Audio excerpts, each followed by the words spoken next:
2025-এর শেষের দিকে একটা বিগ অ্যানাউন্সমেন্ট দিব ইনশাল্লাহ। সাকিব খানের সাথে সিনেমা করা ডিফিকাল্ট বলা যায় এখন।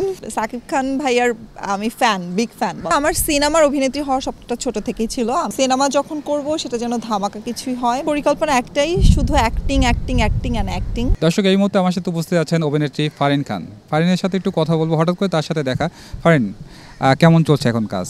আলহামদুলিল্লাহ, ভীষণ ভালো চলছে। আমি ঈদের সব কাজ নিয়ে এখন ব্যস্ত। ঈদের অনেকগুলো কাজ আসতেছে। সো ফারিন, রিসেন্ট তোমার দেখলাম যে আসলে তোমার ফ্যান ফলোয়ার সংখ্যা বাড়ছে, তোমার ভিডিও কন্টেন্টের ভিউজ বাড়ছে। এই বিষয়টি আসলে কেন, মানে কি মনে হয়? মেবি দর্শক আমাকে এখন অনেক পছন্দ করা শুরু করেছে।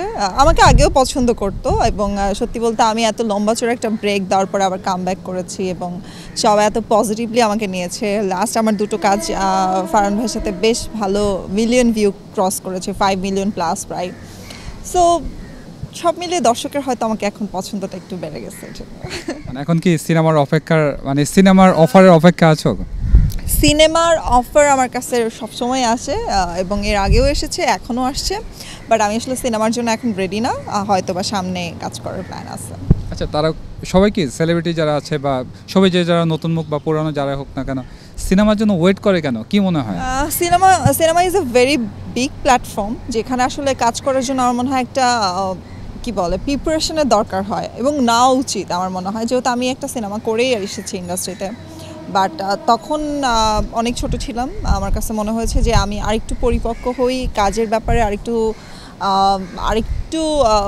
এটাকে নিজেকে রেডি করি। আমার সিনেমা যখন করব সেটা যেন ধামাকা কিছুই হয়, মানুষজন যেন হলে যে স্যাটিসফাইড থাকে যে না, আমরা একটা ভালো কিছু দেখে বের হলাম। সো ওই জায়গা থেকে মনে হয় যে I am not ready for cinema. So very soon হয়তো প্ল্যান আছে, রেডি হচ্ছি। 2025-এর শেষের দিকে একটা বিগ অ্যানাউন্সমেন্ট দিব ইনশাল্লাহ। সেটা কি শাকিব খানের সাথে হওয়ার সম্ভাবনা আছে নাকি? সাকিব খানের সাথে সিনেমা করা বাংলাদেশের শুধু না, বাংলাদেশের বাইরের ইন্ডাস্ট্রির হিরোইনদের জন্য ইটস আ ভেরি ডিফিকাল্ট বলা যায় এখন। কারণ Shakib Khan is a superstar, এবং বাংলাদেশের বাইরেও এখন সে অনেক ভালো ভালো হিরোইনদের সাথে কাজ করছেন। সো ডেফিনেটলি ওনার সাথে কাজ করার অনেক ইচ্ছা আছে, এবং যদি কখনও সেই অপরচুনিটিস আসে তো আমি নিজেকে অনেক লাকি মনে করব। বাট এইটা আমি এখনও বলতে পারছি না যে কার সাথে করব, বাট অবশ্যই চাইবো যে ভালো কিছু হোক। বাংলাদেশের ছবিতে চলচ্চিত্র অঙ্গনে তোমার প্রিয় নায়ককে? সিনেমাতে ডেফিনেটলি সাকিব খান। ডেফিনেটলি সাকিব খান ভাইয়ার আমি বিগ ফ্যান বলা যায়। আর নায়িকাদের মধ্যে বলবো মাহি আপু, পরিমণি আপু। নায়িকা আসলে অনেকগুলো ফ্যান। বিদ্যা সিনহা মিম আপু আমার অনেক ফেভারিট। ওনার হাইট, লুকস, আমার কাছে মনে হয় যে ওনাকে আসলে বাংলাদেশে এখনও প্রপার ইউজটা করতে পারেনি। উনি এত সুন্দর একটা মেয়ে, অ্যাক্টিং ভালো করে। আই ডোন্ট নো, বিদ্যা সিনহা মিম আপুর সাথে মনে হয় একটু অন্যায় হয়েছে। আর ফারি আপুকেও ভালো লাগে, সবাইকে ভালো লাগে, সবাই সুন্দর। ছোটবেলায় যখন পড়াশোনা করতাম, স্কুল কলেজ, তো আমি সেই সময়টা একটু ফিরে যেতে চাই। সেই সময় এই অভিনেত্রী হওয়ার স্বপ্ন কি ছিল কিনা? সত্যি বলতে আমার সিনেমার অভিনেত্রী হওয়ার স্বপ্নটা ছোট থেকেই ছিল। আমি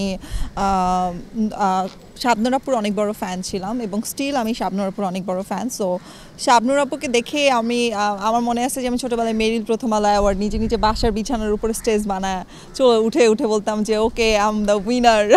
সো ছোটোবেলা থেকে ইচ্ছা ছিল, বাট রাইট নাও অ্যাক্টিং তো করছি। সো ইন ফিউচারে দেখা যাক কী হয়। তো এই তকমা বাসায় কীরকম তোমাকে ট্রিট করে সবাই অভিনেত্রী হিসাবেই? সত্যি বলতে আমি অনেক কনজারভেটিভ ফ্যামিলি থেকে বিলং করি। সো ওই জায়গা থেকে খুব একটা সাপোর্টেড না তারা আমার কাজের ব্যাপারে।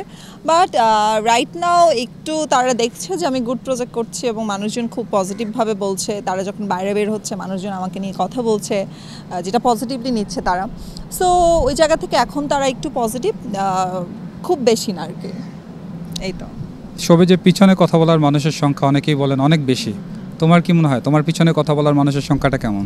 কথা না বললে তো আসলে নায়ক নায়িকা অভিনেত্রী কিছুই হওয়া পসিবল না। অভিনয় শিল্পীদের পিছনে কথা বলবে, সামনে কথা বলবে, এবং আমার কাছে যেটা মনে হয় যে যারা আসলে অনেক ভালো করছে তাদের সবাইকে নিয়ে কথা বলবে, এটাই স্বাভাবিক।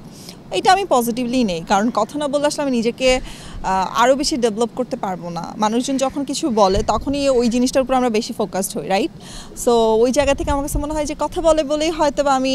একমাত্র ওয়ালটন এসি দিচ্ছে 1 বছরের রিপ্লেসমেন্ট গ্যারান্টি এবং কম্প্রেসারের 10 বছরের গ্যারান্টি। অনেক বেশি নিজেকে চেঞ্জ করতে পারছি এবং আরও বেশি নিজেকে উন্নত করতে পারছি। কথা বলা শুনে কখনো হাইপার হয়েছো যে কারো উপরে? সামটাইমস আগে হতাম, এখন একদম পজিটিভ নেই, কারণ আমার কাছে মনে হয় যে সব মানুষের চিন্তাভাবনা সব কিছুই আসলে আলাদা আলাদা। সো ওই জায়গা থেকে এখন আমি জিনিসগুলো একটু পজিটিভলি নিচ্ছি। এই সবুজ অঙ্গনে তোমার পরিকল্পনা কি? কত দূর যেতে চাও? সামনে কি কি প্রজেক্ট নিয়ে কাজ করতে চাও? শোবিজে এখন পরিকল্পনা একটাই, শুধু acting acting acting and acting. আমি ওটাতেই খুব ভালোভাবে ফোকাসড করতে চাই এবং সেটার জন্য আমি চেষ্টা করছি নিজেকে অনেক গ্রুম আপ করার এবং যেখানে যেখানে যে গ্রুমিং নেওয়া যায় সেই জায়গাগুলোতেও আমি অলরেডি আমি মনে হয় ঈদের পরে কলকাতাও যাচ্ছি একটা ক্লাসের জন্য। সো এটাই, অ্যাক্টিং নিয়েই প্ল্যান। আর আপাতত অ্যাক্টিংটা ঠিকঠাক করি, তারপর বাকি প্ল্যান করব। এখনও তো ঠিকঠাক অ্যাক্টিংটাই করতে পারি না। আর নিজের পার্সোনাল লাইফ নিয়ে প্ল্যানিংটা কি? বিয়ে শাদী বা কিসব? লাইফ নিয়ে এখন প্ল্যান করার সময় না, এখন শুধু কাজ করার প্ল্যান। সো কাজ করতে চাই, পরেরটা পরে, যখন কিছু করবো সবাই জানতেই পারবে।